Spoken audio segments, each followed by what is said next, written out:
الفاتحة. أعوذ بالله من الشيطان الرجيم. بسم الله الرحمن الرحيم.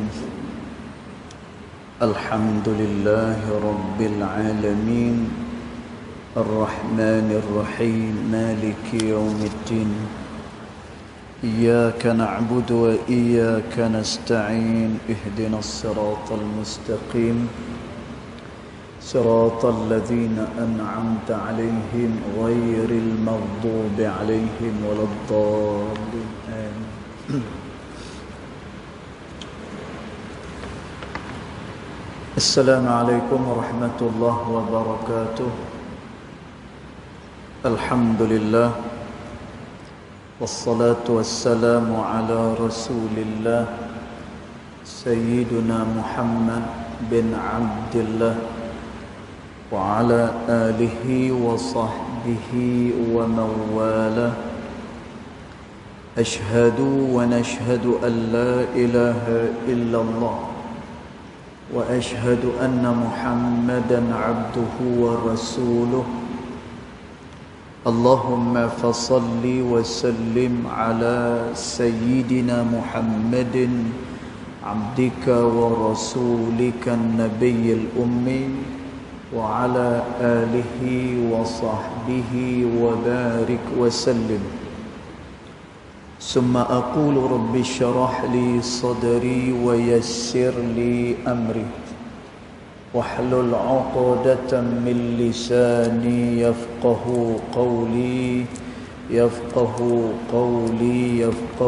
قولي أما بعد. قال الله سبحانه وتعالى في تنزيله: لقد كان لكم في رسول الله أسوة حسنة. صدق الله العظيم. ربي أدخلني مدخل صدق وأخرجني مخرج صدق واجعل لي من لدنك سلطانا نصيرا. إلهي أنت مقصودي ورضاك مطلوبي فأعطني محبتك ومغرفتك يا أرحم الراحمين. Alhamdulillah, yang pertama-tamanya kita merafakkan kesyukuran kehadiran Allah Subhanahu wa Ta'ala, yang mana dengan limpah kurnianya, dengan rahmat dia, alhamdulillah, pada waktu dan juga ketika ini kita sekali lagi dapat bersama-sama di dalam rumah Allah Subhanahu wa Ta'ala ini, dalam suasana kita baru sahaja menghabiskan ibadat korban kita dan kita pohon pada Allah Ta'ala. Mudah-mudahan ibadat korban yang kita lakukan sebelum ini ianya akan diterima pada sisi Allah Subhanahu wa Ta'ala, dan mudah-mudahan dengan ibadat korban yang kita lakukan ianya akan menjadi wasilah perantara untuk kita mendekatkan diri pada Allah Subhanahu wa Ta'ala. Allahumma amin. Tuan-tuan puan-puan dirahmati Allah sekalian, malam ni kita sambung lagi perbicaraan kita pada kitab Adab Sulukil Murid yang dikarang oleh Al-Imam Al-Habib Abdullah bin Alawi Al-Haddad rahimahullahu ta'ala pada fasal yang berikutnya. Malam ni kita baca pada fasal yang baru, tuan-tuan, insya-Allah. Jadi dia kata bismillahirrahmanirrahim. Qala muallif rahimahullahu ta'ala wa nafa'ana bi'ulumihi fid daraini amin. Maka berkata pengarang kepada kitab ini, dan mudah-mudahan Allah Subhanahu wa Ta'ala memberikan munafaat ilmunya kepada kita di dunia maupun di akhirah, amin. Faslun, dia kata ini adalah suatu fasal. Dia kata wa rubbama tasallatal khalqu ala ba'dil muridina bil idha'i wal jafa'i wal dhammi. Dia kata, dan mungkin kadang-kadang dia kata sebahagian daripada muridin, sebahagian daripada orang-orang yang berjalan kepada Allah Subhanahu wa ta'ala itu tasallatal khalqu, dan kadang-kadang mereka itu diganggu gugat oleh makhluk-makhluk Allah Subhanahu wa ta'ala. Dia diganggu oleh manusia-manusia yang lainnya. Dan tuan, ini juga adalah salah satu daripada bentuk ujian seseorang yang berjalan kepada Allah Subhanahu wa ta'ala. Kerana tu dalam berjalan kepada Allah, dan tuan, makna berjalan ni maknanya mendekatkan diri kepada Allah Ta'ala. Dalam nak mendekatkan diri kepada Allah Ta'ala, kita hendaklah membuat persediaan hati. Dan kita jangan menoleh lagi dah pada arah kanan ataupun arah kiri.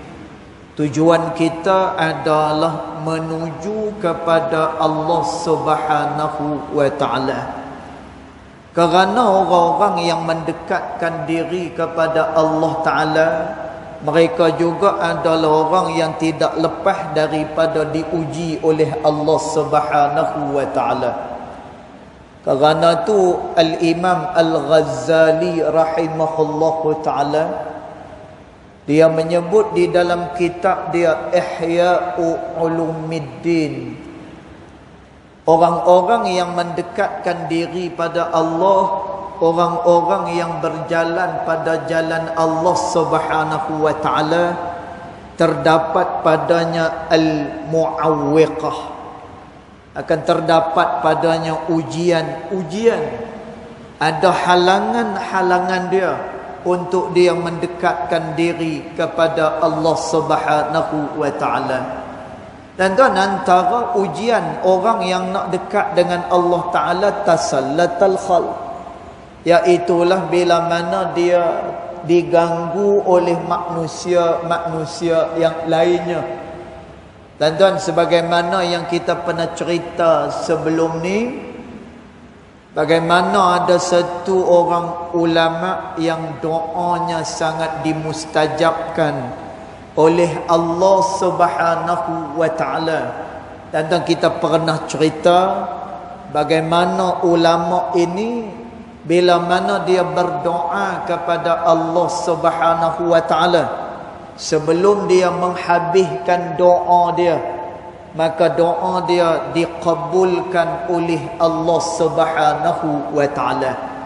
Dan jadi kita tahu kedudukan dia lagu mana pada sisi Allah Subhanahu wa ta'ala, sehingga kan bila dia berdoa tak habis doa lagi, doa dia diqabulkan oleh Allah Subhanahu wa ta'ala. Dan ni siapa ni? Bal'am bin Ba'ura, salah seorang daripada ulama yang hidup pada zaman Nabi Allah Musa alaihi salam. Dan dia berdoa mustajab dengan Allah Ta'ala. Dan orang yang mustajab doa adalah orang-orang yang dekat dengan Allah Ta'ala.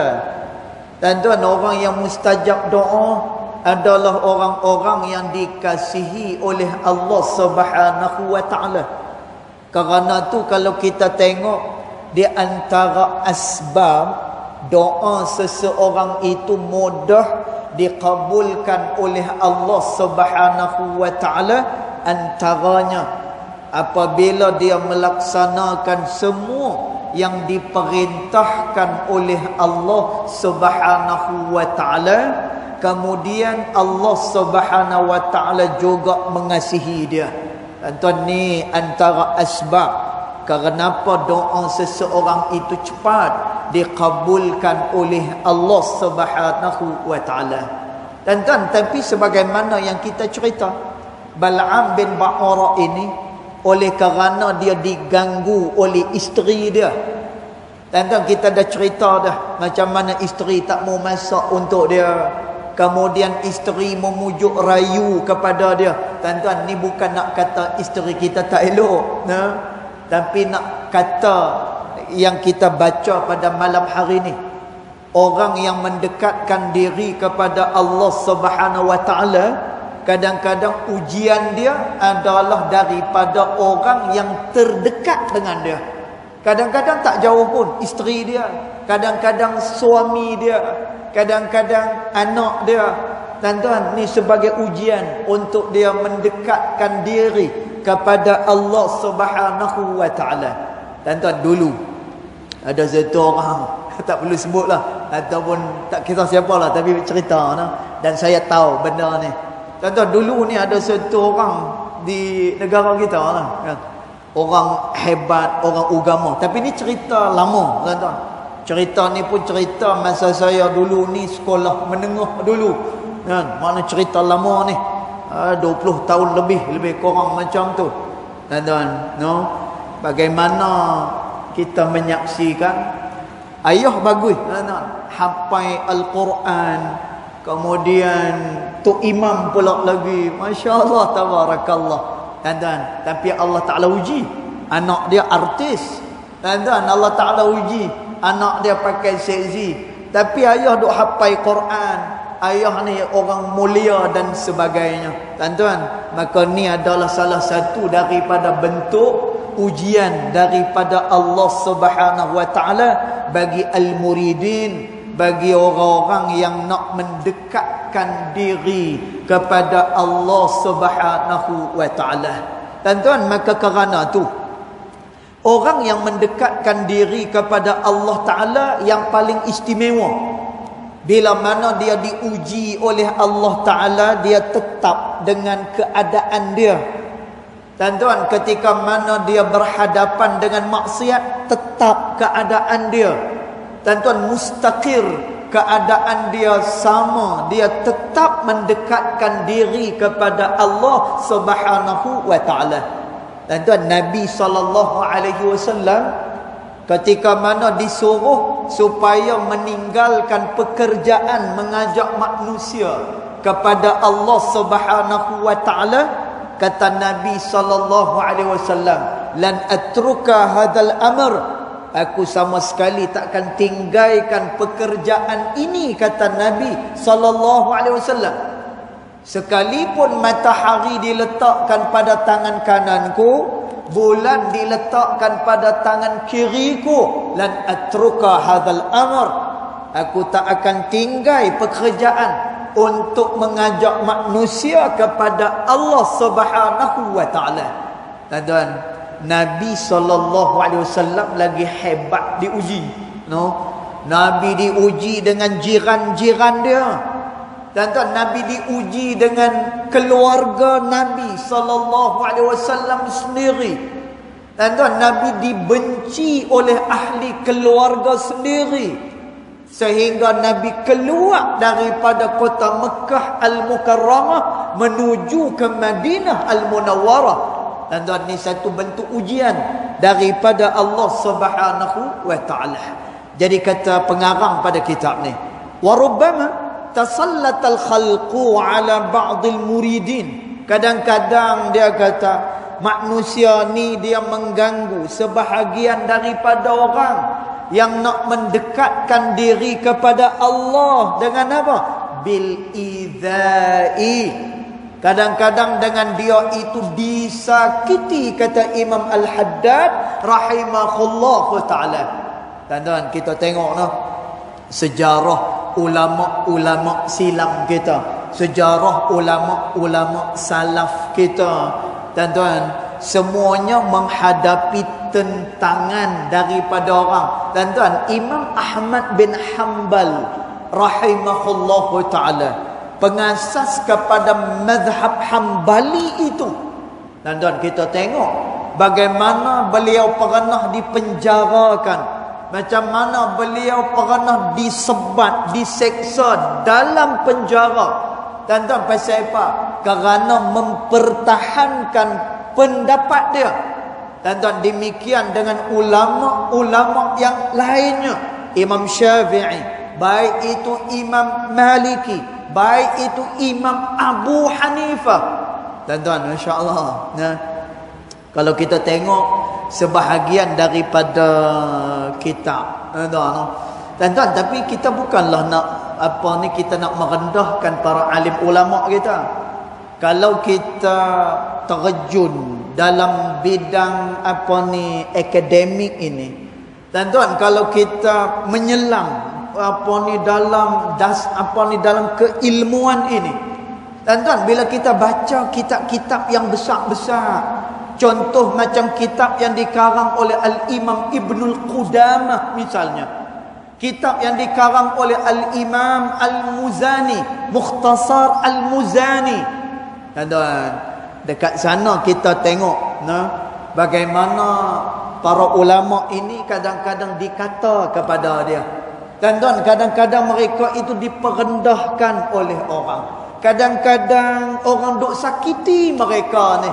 Tuan-tuan, maka ni adalah ujian daripada Allah Ta'ala untuk seseorang mendekatkan dirinya pada Allah Ta'ala. Kemudian dia kata lagi, wal jafai wal dhammi, dan kadang-kadang sebahagian daripada muridin, bukan sahaja orang menyakiti dia, malah orang berkata dengan perkataan yang tidak elok kepada dia, wal dhammi, malah mereka itu akan diperhinakan oleh orang. Tuan-tuan, jangan kita duk ingat, bila kita beramal, bila kita duk masjid, bila kita duk berwirid, kita tak kacau orang, tuan-tuan, orang tidak akan ganggu kepada kita. Tuan-tuan, ada satu cerita, seorang ulama di kota Tarim di Hadramaut, Yaman. Tuan-tuan, nama dia Al-Habib Alwi bin Shihabuddin rahimahullahu ta'ala. Tuan-tuan, Habib Alwi bin Shihabuddin ni, kalau kita baca dia punya sejarah dia, kalau kita baca cerita berkenaan dengan ulama ini, tuan-tuan, Al-Habib Alwi bin Shihabuddin dia tak pernah pun kacau orang. Tuan-tuan, ni kehidupan orang-orang yang mendekatkan diri kepada Allah Subhanahu wa ta'ala. Dia tak pernah kacau orang. Tuan-tuan, Habib Alwi bin Shihabuddin, lepas-lepas daripada subuh dia akan berwirid sampailah waktu duha. Kemudian bila sampai waktu duha, dia pi mengajak. Lepas dia pi mengajak, balik rehat, keluar pula pi mengajak lagi. Tuan-tuan, waktu malam pun mengajak juga. Tengah-tengah malam nanti tahajud. Tuan-tuan, dia hanya buat itu sahaja. Dia beramal, dia mendekatkan diri pada Allah Subhanahu wa ta'ala. Tuan-tuan, tapi dalam cerita dia, di dalam kisah dia, tuan-tuan, dia tengah-tengah duduk dekat dalam masjid ni. Dia tengah duduk dalam Masjid Surur. Tuan-tuan, di kota Tarim ada satu masjid, nama dia Masjid Surur. Kami dulu tiap-tiap hari Selasa, minggu yang pertama bulan Islam, akan pi maulid dekat situ di Masjid Surur. Tuan-tuan, dia beramal dekat situ, tak ganggu orang. Tiba-tiba tengah-tengah duk beramal ni, ada orang baling batu. Tiba-tiba ada orang baling najis. Tiba-tiba ada orang pi ambil dia punya kasut dia. Nampak? Tuan-tuan, orang yang nak mendekatkan diri kepada Allah Subhanahu wa ta'ala, maka dia akan diuji oleh Allah Subhanahu wa ta'ala. Jadi kata Imam Al-Haddad rahimahullahu ta'ala, fa in buliyat bi syai'in min dhalika, maka apabila diuji dengan sesuatu daripada itu, dia kata, tuan-tuan, ni Imam Al-Haddad dia nak bagi panduan kepada kita. Kalau kita diuji oleh Allah Ta'ala, kalaulah seandainya kita diuji dengan orang yang bersikap tidak baik dengan kita. Tuan-tuan, apa yang perlu kita buat? Maka kata Imam Al-Haddad, fa'alaika bis-sabri. Hendaklah kamu bersabar, dia kata. Maka hendaklah kamu bersabar, dia kata. Tuan-tuan, dia kena sabar dan dia kena tengok bahawa ini adalah bahagian daripada nikmat yang diberikan oleh Allah Subhanahu wa taala. Tuan-tuan, pasal apa? Kerana tujuan kita satu, kita nak menyucikan diri kita pada Allah Taala. Tuan-tuan, kita bukan nak kira orang lah ni. Tuan-tuan, yang kita kira apa dia? Aku nak sampai kepada Allah Subhanahu wa taala. Tuan-tuan, kalaulah Nabi SAW dulu ni, kalaulah dia duk fikir ayah nekan dia, pak nekan dia, kalaulah dia fikir orang-orang yang berada di kota Mekah, kalaulah Nabi ambil kira jiran-jiran dia, tuan-tuan, perasan agama ni takkan sampai kepada kita. Tuan-tuan, silap-silap agama ni takkan sampai kepada kita pada hari ni. Tuan-tuan, bila mana Allah Subhanahu wa taala perintah kepada Nabi SAW supaya berdakwah dengan cara terang-terangan. Tuan-tuan, Nabi isytihar, inni rasulullahi ilaikum jami'a. Aku adalah utusan Allah Subhanahu wa taala kepada kamu semua. Tuan-tuan, bila Nabi kata macam tu, tuan-tuan, siapa yang mangkit tu? Tuan-tuan, sebab itu turun ayat ni yang kita duk baca. Subuh kita baca, lohok kita baca, asar kita baca, maghrib kita baca, isya pun kita baca. Tuan-tuan, ayat apa dia? Tabbat yada abi lahabin wa tab. Celakalah kedua tangan Abu Lahab. Celakalah, kata apa ni, kata Allah Subhanahu wa taala. Tuan-tuan, pasal apa Allah Subhanahu wa taala mencelakakan kedua tangan Abu Lahab ni? Masa Nabi SAW dia isytihar kepada penduduk di Mekah. Tuan-tuan, ni bukan benda main-main ni. Nak pecahkan tradisi cara orang beragama pada masa tu. Tuan-tuan, mereka dah lama dah dalam keadaan yang macam tu, dalam keadaan jahiliyah.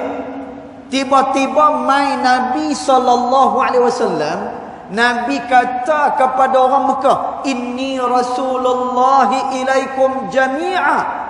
Aku adalah utusan Allah kepada kamu semua.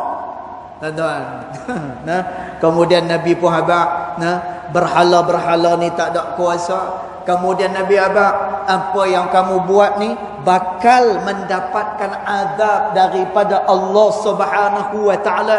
Tuan-tuan, kalau Nabi SAW duk fikir jiran dia, tuan-tuan, kalau Nabi SAW fikir, ni pak nekan aku, nanti dia marah dekat aku, tuan-tuan, maka pakat tak sampailah agama Allah Subhanahu wa taala.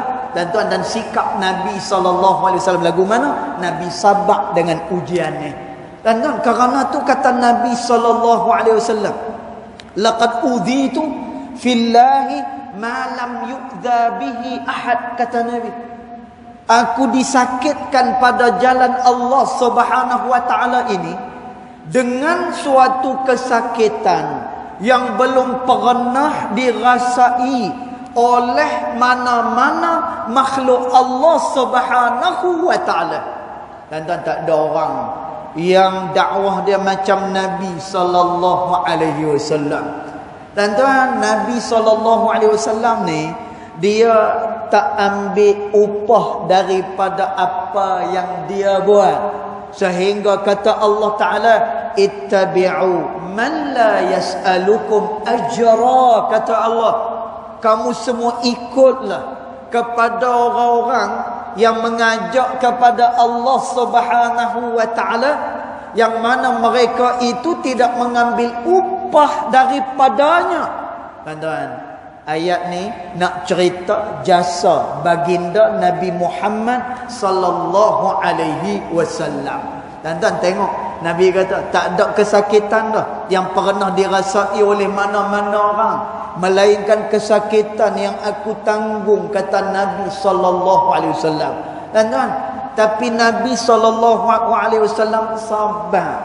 Tuan-tuan, Nabi sallallahu alaihi wasallam dia berjalan mengikut apa yang diperintahkan oleh Allah Subhanahu wa taala. Tuan-tuan, pasal apa?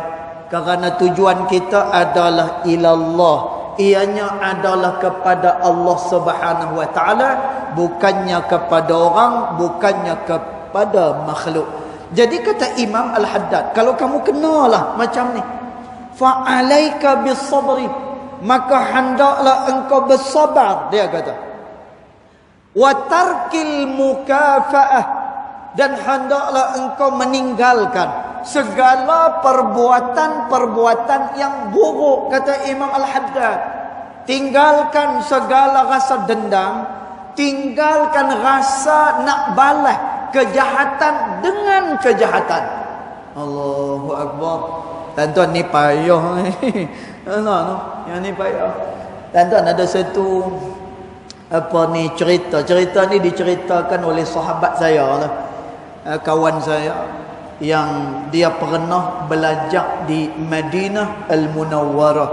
Kawan ni dulu ni ramai, ramai. Yang pi Madinah ada, yang pi Mesir ada, macam-macam, pi Syria pun ada. Saya pun di peringkat awal dulu, mula-mula tu dapat ke Universiti Ummul Qura di Arab Saudi masa tu. Tapi oleh kerana tak ramai kawan-kawan yang pi ikut tu, ramai yang pi ke Al-Azhar. Jadi kita pun ikut lain kawan-kawan. Tengok kawan-kawan ramai ke sana, tak ramai yang pi, jadi tolak. Dan jadi ada kawan ni, dia mengaji di Madinah. Dan satu hari nak dibuatkan satu hukum qisas, balas bunuh. Pasal apa? Kerana orang ni dia rogol anak kawan orang ni, kemudian dia pergi bunuh. Dan bila tak apalah, ringkas cerita, kemudian dia dihukum lah, dia dihukum. Jadi bila dihukum macam tu, akhirnya diumumkan oleh Imam Masjid Nabawi. Dia kata, ni kawan ni cerita, bukan saya tengok, ni kawan ni cerita. Jadi bila diumumkan, okey, baik, lepas asar nanti kita berkumpul dekat satu tempat ni, akan dijalankan satu hukum qisas. Kes dia, kerana orang ni bukan orang Saudi, dia bukan orang Saudi, dia orang belah Sudan, lebih kurang macam tu. Jadi ambulan apa semua ni dah get ready lah. Masya-Allah. Dia cerita, kita dengar dia cerita pun seriau kan. Ambulan dia kata semua dah get ready dah, orang pun dah ramai dah. Tiba-tiba mai kereta yang bawa penjenayah ni. Bawa, kemudian hakim kata macam ni, aku akan minta supaya keluarga yang kau buat kes ni maafkan engkau. Dia boleh maaf. Kalau waris nak maafkan, maka dia lepas daripada hukuman tersebut. Lepas, cuma dia ada bayaran, dia kena bayar diat macam tu, maka dia lepas daripada hukuman. Kalaulah ahli keluarga waris tak mau maafkan, maka hukum qisas, balas bunuh akan diteruskan. Jadi hakim kata, kan, qadhi kata dekat yang nak kena hukum ni, dia kata, ni hang doa, dia kata. Dia tak cakap Kedah, dia cakap Arab kan. Hang doa, dia kata, aku nak pi bincang, nak pi sembang dengan ahli keluarga ni. Aku akan habaq dia kelebihan orang yang memaafkan orang lain, supaya mudah-mudahan kau lepas daripada hukuman ni. Tuan-tuan, maka mereka pun pi bincang dengan ahli keluarga. Tuan-tuan, qadi tak habis bincang ni, dia kata, tak ada, hukum bunuh. Tak ada, hukum bunuh. Jalan, kami tak maafkan. Tuan-tuan, nak maafkan kesalahan orang yang tuan-tuan setakat dia curi ayam kita tak apa. Setakat apa ni dia ambil buah rambutan kita tanpa pengetahuan kita tak apa. Tuan-tuan. Tapi kalaulah melibatkan kepada perkara yang besar-besar ni, tuan-tuan, agak-agak lagu mana ni? Tarkil mukafa'ah. Kita nak tinggalkan segala perkara-perkara buruk, baik dendam dekat dia ataupun nak balas balik perbuatan itu kepada dia.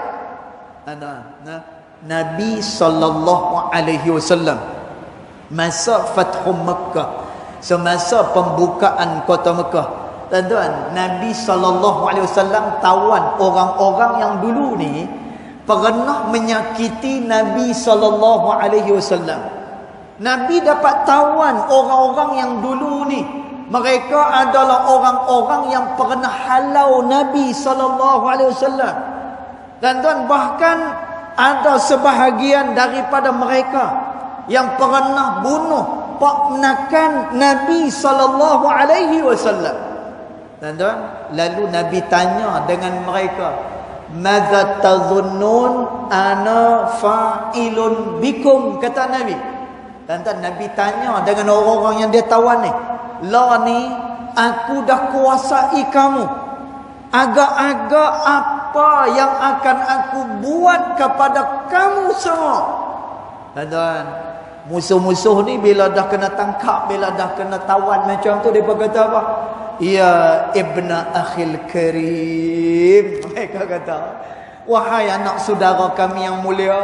Dia kata, "Wahai insan yang mulia." Tuan-tuan, baru nak panggil, baru kenal yang tu saudara dia. Tuan-tuan, bila dah kena tawan macam tu, barulah nak raih simpati daripada Nabi SAW. Tuan-tuan, orang-orang ni ada kes besar, ada kes berat dengan Nabi SAW. Tuan-tuan, bila mereka berbaik-baik dengan Nabi SAW, apa Nabi kata? "Antumut tulaqa."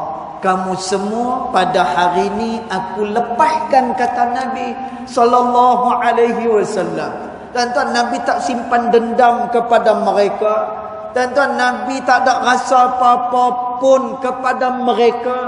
Nabi tinggalkan al-mukafa'ah. Segala kejahatan ni Nabi tinggalkan. Tuan-tuan, ni bukan satu benda yang mudah untuk kita laksanakan dia, melainkan dua. Bila mana orang ni tujuan dia adalah Allah Subhanahu wa ta'ala, tujuan dia Allah Ta'ala. Yang keduanya adalah orang yang menyucikan jiwa dia kepada Allah Subhanahu wa ta'ala. Tuan-tuan, kerana tu kata Imam Al-Haddad rahimahullahu ta'ala, hendaklah kau sabar bila mana kau diuji macam ni. Wattarkil mukafa'ah, dan kau tinggalkan segala perbuatan-perbuatan tak elok, beserta dengan, dia bukannya tinggal macam tu saja, dia bukannya tinggal perkara yang tak baik begitu saja, beserta. Tuan-tuan, serta apa dia? Nazafatil qalbi, beserta dengan membersihkan hatinya kepada Allah Subhanahu wa ta'ala. Tuan-tuan, orang-orang yang memiliki hati yang baik, maka pasti akan keluar daripada dia perbuatan-perbuatan yang baik. Tuan-tuan, sebab itu disebutkan oleh ulama, antaranya yang disebut oleh Tok Pulau Manis rahimahullahu ta'ala, ketika mana Tok Pulau Manis mensyarahkan perkataan Al-Imam Ibnu Athaillah As-Sakandari rahimahullahu ta'ala. Tuan-tuan, kata Tok Pulau Manis, kalaulah seseorang itu mempunyai hati yang elok, tuan-tuan, ni bukti hati yang elok, maka kata Tok Pulau Manis, pasti dia akan menghasilkan, dia mengeluarkan, dia akan mengerjakan segala perbuatan-perbuatan yang baik-baik. Tuan-tuan, ni adalah tanda bahawa hati seseorang itu baik dengan Allah Subhanahu wa taala. Tuan-tuan, kerana kata Nabi sallallahu alaihi wasallam, idza saluhat jasadu kulluh. Kalaulah baik hati ni, maka baiklah seluruh daripada amalan dia. Wa idza fasadat jasadu kulluh. Kalau buruk, maka buruklah seluruh daripada perbuatan dia. Dan apa benar ni? Ala wahiyal qalb. Ingat kata Nabi, yang aku maksudkan ni adalah hati, kata Nabi sallallahu alaihi wasallam. Tuan-tuan, satu hari Al-Imam Abu Hanifah An-Nu'man rahimahullahu ta'ala. Tuan-tuan, Imam Abu Hanifah ni, selain daripada dia seorang guru, selain daripada dia ni adalah seorang ulama. Tuan-tuan, masya-Allah, Imam Abu Hanifah juga adalah seorang peniaga. Tuan-tuan, dia bukannya peniaga yang biasa-biasa.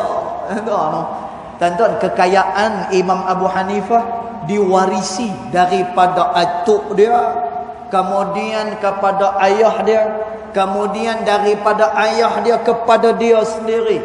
Tuan-tuan, Imam Abu Hanifah ni dia ada kilang buat pakaian. Ni Imam Abu Hanifah, dia kaya raya. Tuan-tuan, masya-Allah, Imam Abu Hanifah. Malah tuan-tuan, Imam Abu Hanifah bila mana dia upah satu orang mengajak Al-Quran kepada anak dia, tuan-tuan, dia bagi upah berapa? Dia bagi upah 1000 dirham. Dia bagi upah. Masya-Allah. Tuan-tuan, 1000 dirham ni alal aqal, lebih kurang lah, tuan-tuan, dalam 7,000 hinggalah ke 8,000 kita, lebih kurang macam tu. Tuan-tuan, dia bukan macam lagu kita, tuan-tuan, RM30 3 bulan, dia pelas sekali RM90. Banyak apa ni mengaji duit kafar, contoh banyak bulan RM30, tak apa, nanti lepas 6 bulan ni esok kita jamak sekali banyak. Oh, macam tu lah. Lepas tu cerita, kita nak kena ikhlas dengan Allah Subhanahu wa taala. Tu dia.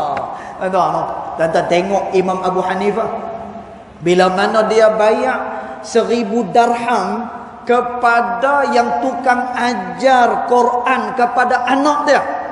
Tuan-tuan, guru Quran ni kata apa kepada Imam Abu Hanifah? Dia kata, wahai imam, dia kata, kamu jangan melampau dalam memberikan keduniaan kepada saya.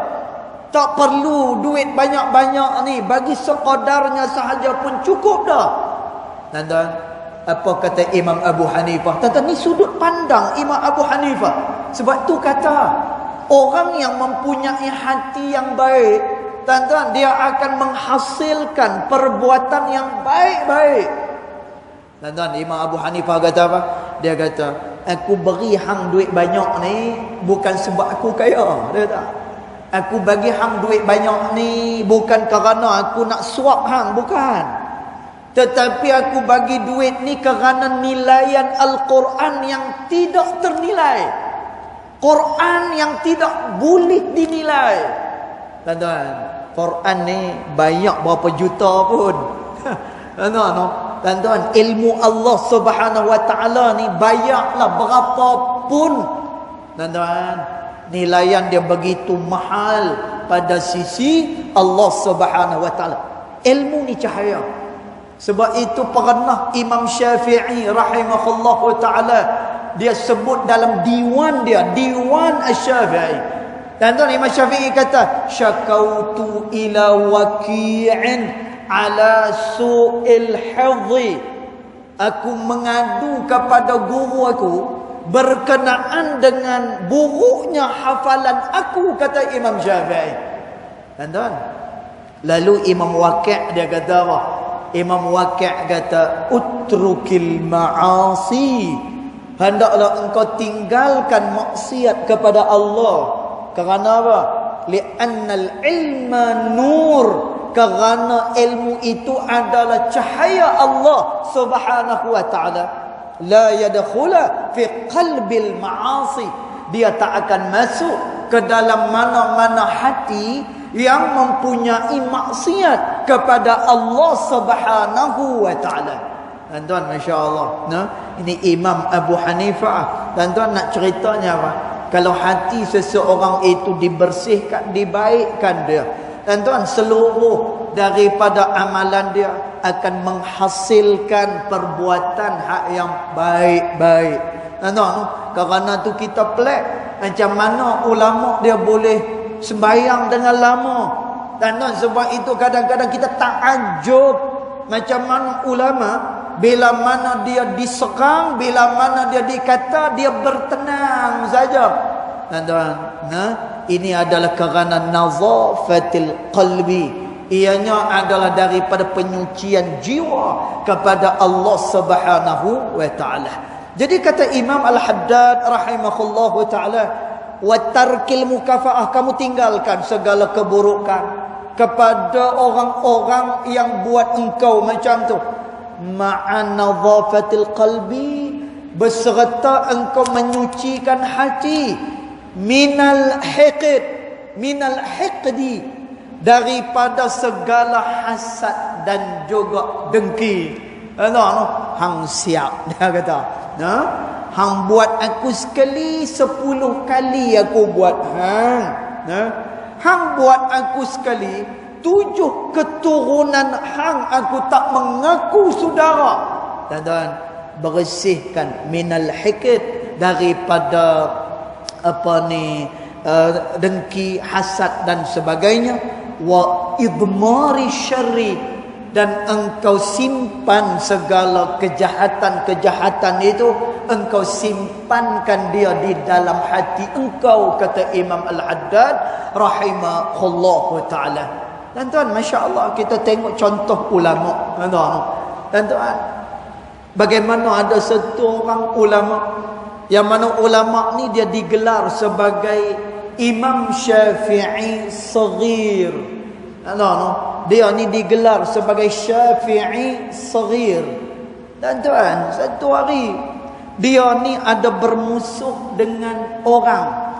Adalah pertelingkahan antara dua orang ni yang menyebabkan hubungan kedua-duanya menjadi tegang. Dia jadi tegang.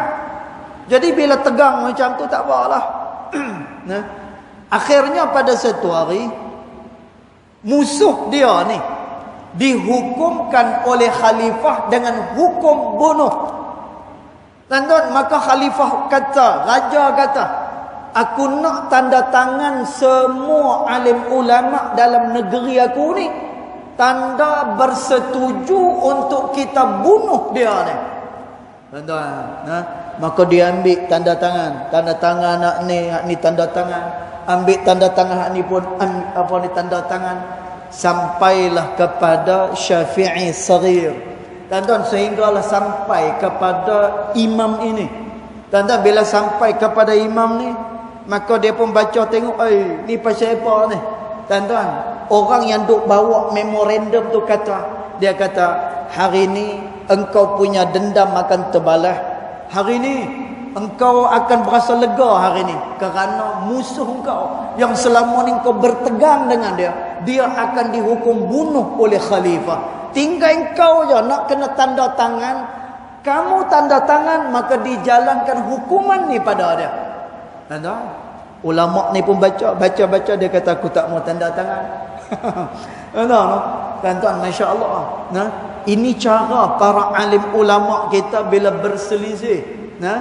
Berselisih mereka ni dengan iman kepada Allah Subhanahu wa ta'ala. Tuan-tuan, akhirnya dia tak mau tanda tangan. Kerana apa? Kerana kata ulama ni, haram, dia kata, kita menumpahkan darah sesama orang yang beriman kepada Allah Ta'ala, melainkan pada hukum-hukum yang dibenarkan oleh Allah Subhanahu wa taala. Setakat itu saja. Tuan-tuan, maka dia tak tanda tangan pun benar tu. Tuan, maka kata Imam Al-Haddad rahimahullahu taala, ma'an nadhafatil qalbi min al-hiqdi, kamu bersihkan hati daripada hasad dengki, wa idmari syarri, simpanlah segala keburukan itu dalam hati kamu sendiri. Kemudian kata Imam Al-Haddad rahimahullahu taala, wahdharid du'a, hati-hati kata Imam Al-Haddad rahimahullahu taala daripada engkau mendoakan ala man adzak, kepada siapa yang telah menyakiti engkau, kata Imam Al-Haddad. Wala taqul, dan janganlah engkau kata kepada dia, idza asabathu musibah, apabila dia dikenakan musibah oleh Allah Subhanahu wa taala, maka engkau pun kata, hadza bisababi adzahuli, dia kena musibah tu adalah kerana dia buat buruk kepadaku, kerana itulah dia diturunkan bala oleh Allah Subhanahu wa taala. Tuan-tuan, yang ni kita akan terang pada pertemuan yang akan datang berkenaan dengan larangan Nabi sallallahu alaihi wasallam daripada mendoakan yang tidak baik kepada sesama muslim. Tak boleh panggil orang benda yang tidak baik pada orang ni selama mana dia beriman kepada Allah Subhanahu wa taala, dan selama mana dia adalah umat baginda Nabi Muhammad sallallahu alaihi wasallam. Yang tu nanti kita akan terang pada pertemuan yang akan datang insya-Allah taala alam. Yang baik datang daripada Allah Subhanahu wa taala, yang tidak baik datang daripada kejahilan diri saya sendiri, walaupun hakikat kedua-duanya datang daripada Allah Subhanahu wa taala. Bismillahirrahmanirrahim. Alhamdulillah rabbil alamin, wassalatu wassalamu ala asyrafil anbiya wal mursalin wa ala alihi wa sahbihi ajma'in. Allahumma ighfir lana ma akhtana wa ma ta'ammudana wa ma asrarna wa ma a'lanna wa ma anta a'lamu bihi minna. Antal muqaddim wa antal muakhir, la ilaha illa anta subhanaka inna kunna minadh dhalimin. Wa sallallahu ala sayyidina Muhammad wa ala alihi wa sahbihi wa baraka wa sallam, walhamdulillahi rabbil alamin, wallahu a'lam.